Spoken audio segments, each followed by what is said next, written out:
Existe um sobrenome, ainda hoje presente em milhões de listas telefônicas e grupos de WhatsApp de família, que pertenceu a um homem responsável por destruir mais de 20 aldeias e escravizar dezenas de milhares de pessoas no interior da América do Sul. E que, ironicamente, também é considerado por muitos historiadores o homem que desenhou as fronteiras do Brasil como conhecemos hoje. Se esse sobrenome está na sua família, ou na família de algum vizinho seu, ele carrega uma história que poucos professores contam na escola.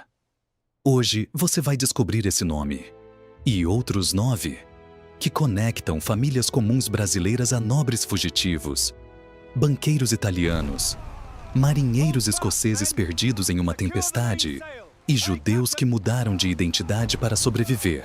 A maioria do público assiste a este vídeo pela televisão. Então, se puder, vale a pena se inscrever no canal, porque isso ajuda diretamente no crescimento do projeto.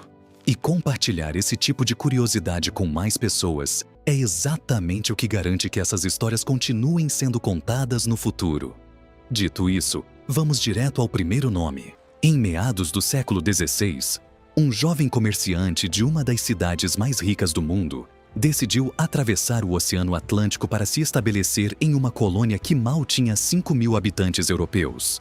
Florença, no auge do Renascimento, era o centro financeiro e artístico do planeta. Suas casas de comércio tinham sucursais em todas as grandes capitais da Europa.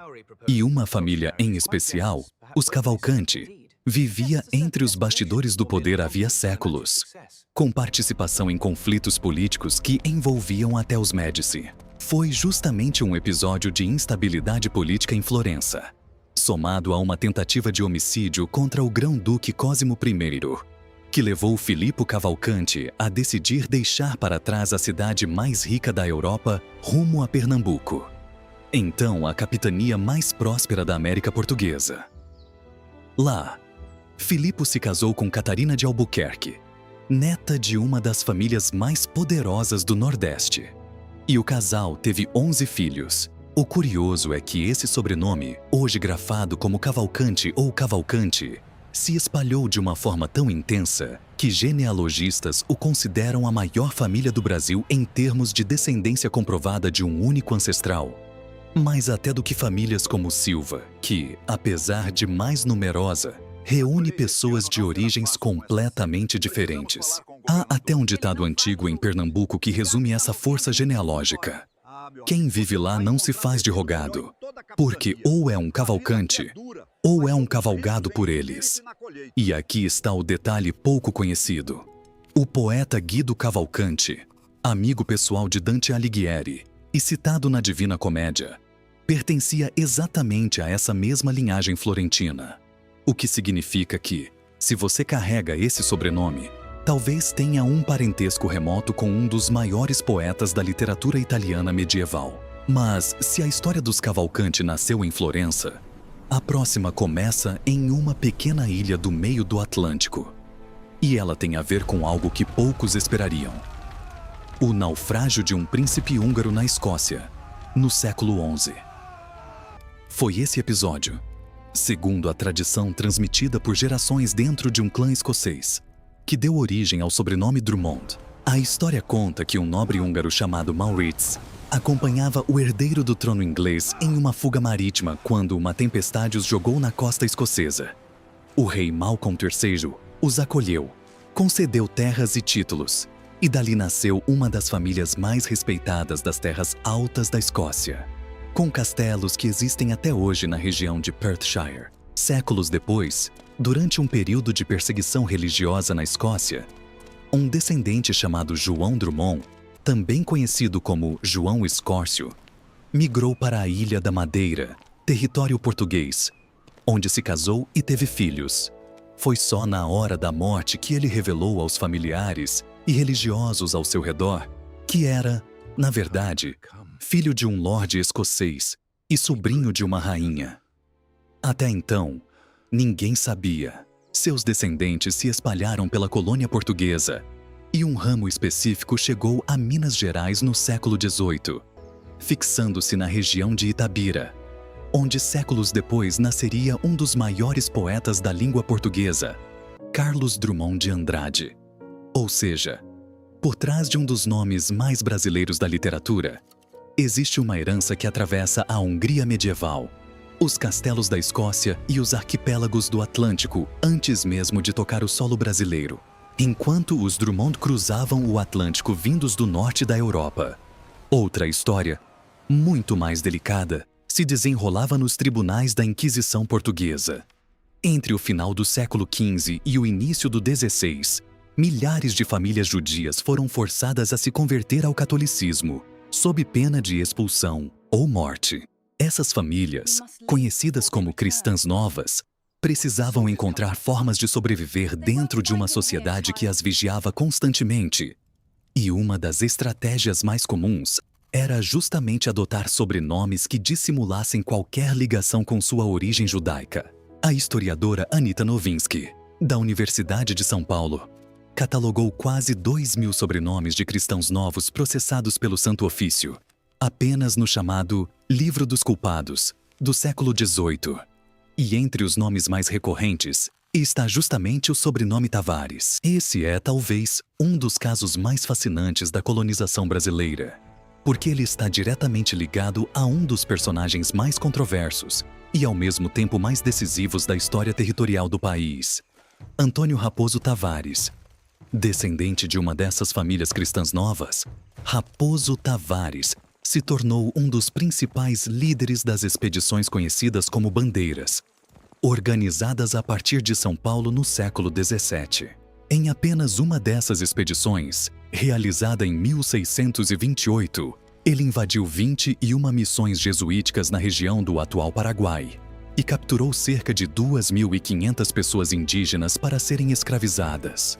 Anos depois, liderou uma das maiores expedições já registradas no continente, percorrendo um trajeto de mais de 16.000 quilômetros entre 1648 e 1652, atravessando o que hoje são o Mato Grosso, partes da Bolívia, a Amazônia e o Pará.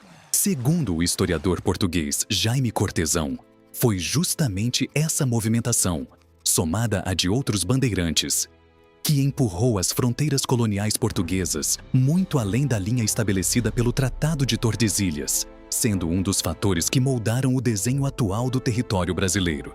É uma contradição histórica difícil de digerir. O mesmo sobrenome que hoje pertence a milhões de famílias brasileiras comuns também esteve, séculos atrás, à frente de uma das maiores tragédias humanas da história colonial do continente. Curiosamente, Raposo Tavares não foi o único bandeirante de origem cristã nova. Outro sobrenome, hoje extremamente comum entre famílias paulistas, também tem suas raízes em uma linhagem judaica que atravessou o Atlântico escondida atrás de uma fachada cristã. O sobrenome Bicudo.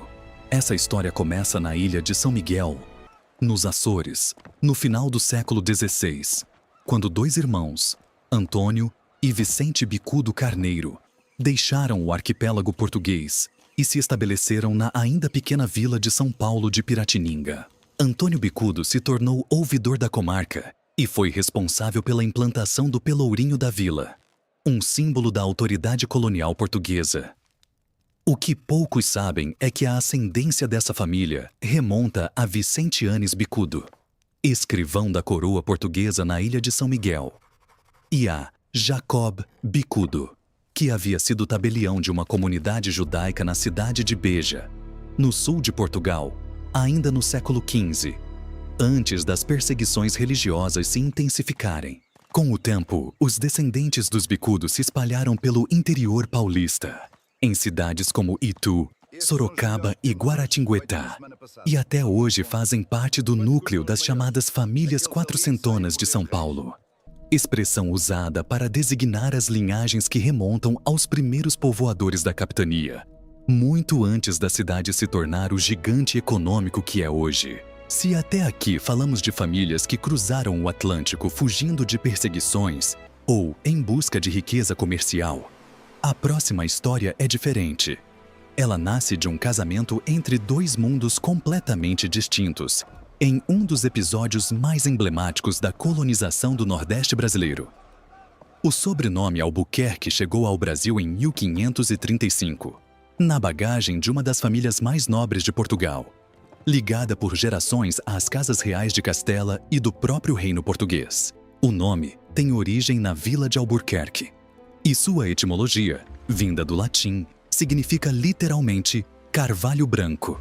Quem trouxe o sobrenome para a América foi Dona Brites de Albuquerque, esposa de Duarte Coelho, o primeiro capitão donatário da capitania de Pernambuco, e seu irmão, Jerônimo de Albuquerque, que viajou junto. Jerônimo enfrentou conflitos violentos contra os índios tabajaras logo nos primeiros anos da colônia. Perdeu um dos olhos em uma flechada e, por isso, ficou conhecido pelo apelido de O Torto. Foi justamente como prisioneiro dos tabajaras que ele conheceu sua primeira esposa, filha do cacique local, batizada posteriormente como Maria do Espírito Santo Arcoverde. Desse casamento entre o fidalgo português e a filha do cacique indígena, nasceram 8 filhos. E Jerônimo, com outras uniões ao longo da vida, teve ao todo cerca de 35 filhos, 125 netos e 220 bisnetos, o que lhe rendeu o apelido de Adão Pernambucano, numa referência direta ao primeiro homem da Bíblia. Dificilmente existe hoje, em Pernambuco, uma família tradicional que não tenha alguma gota de sangue dessa linhagem. E para fechar essa conexão de forma ainda mais simbólica, foi justamente uma das filhas de Jerônimo, Catarina de Albuquerque, quem se casou com Filipe Cavalcante, aquele jovem florentino que mencionamos no início deste vídeo, unindo definitivamente duas das maiores árvores genealógicas do Brasil em um único tronco familiar. Enquanto no Nordeste essas linhagens se formavam através de casamentos entre nobres portugueses e lideranças indígenas, no sul do Brasil um processo de colonização completamente diferente estava em curso. E ele explica a origem de um sobrenome extremamente comum em estados como Santa Catarina e Rio Grande do Sul, Azevedo. O nome tem origem toponímica, derivado da palavra azevo, uma planta espinhosa muito comum em uma região de Portugal chamada Barcelos, e foi adotado por uma família nobre já no século XII. Mas a grande virada na história desse sobrenome no Brasil aconteceu apenas no século XVIII, quando a coroa portuguesa organizou um dos maiores projetos de colonização planejada da história colonial: o transporte de centenas de famílias açorianas para povoar o litoral sul, fortalecendo a presença portuguesa em uma área que era constantemente disputada com a coroa espanhola. Diferente dos bandeirantes ou das famílias nobres do Nordeste, esses colonos açorianos eram, em sua maioria, pescadores, agricultores e pequenos artesãos, que receberam terras e ferramentas do governo português em troca de se estabelecerem permanentemente na região. Foi esse movimento que deu origem às cidades inteiras de Santa Catarina.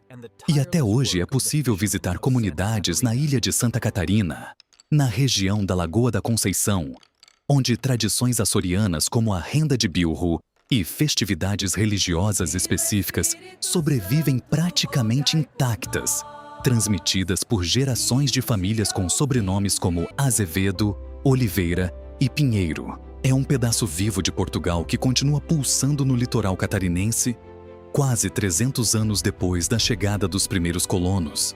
Voltando para o eixo Rio-São Paulo, existe um sobrenome que carrega uma curiosidade linguística pouco conhecida, ligada diretamente à atividade que mais movimentou a economia brasileira durante quase um século inteiro: a mineração. O sobrenome Fonseca tem origem geográfica e deriva da expressão fonte seca, em referência a uma região específica de Portugal. Ele chegou muito cedo ao Brasil, ainda no século XVI, mas foi durante o ciclo do ouro no século XVIII que ele se espalhou de forma mais intensa por Minas Gerais.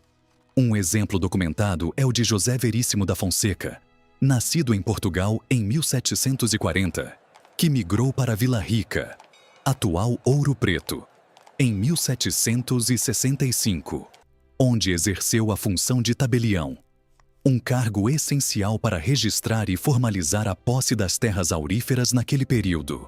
A presença militar e administrativa da família Fonseca foi tão marcante ao longo da história brasileira que, séculos depois, ela produziu 2 dos primeiros presidentes da República.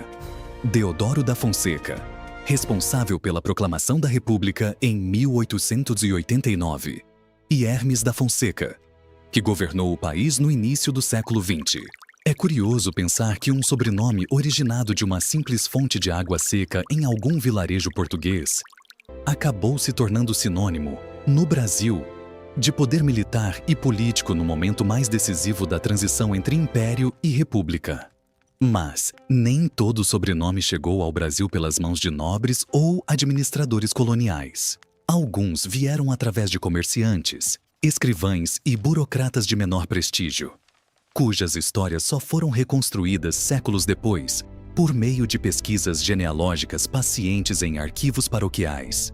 É o caso do sobrenome Coelho, que tem origem em uma quinta localizada às margens do Rio Douro, no norte de Portugal, e que remonta a um nobre chamado Dom Egas Lourenço, ainda no século XIII.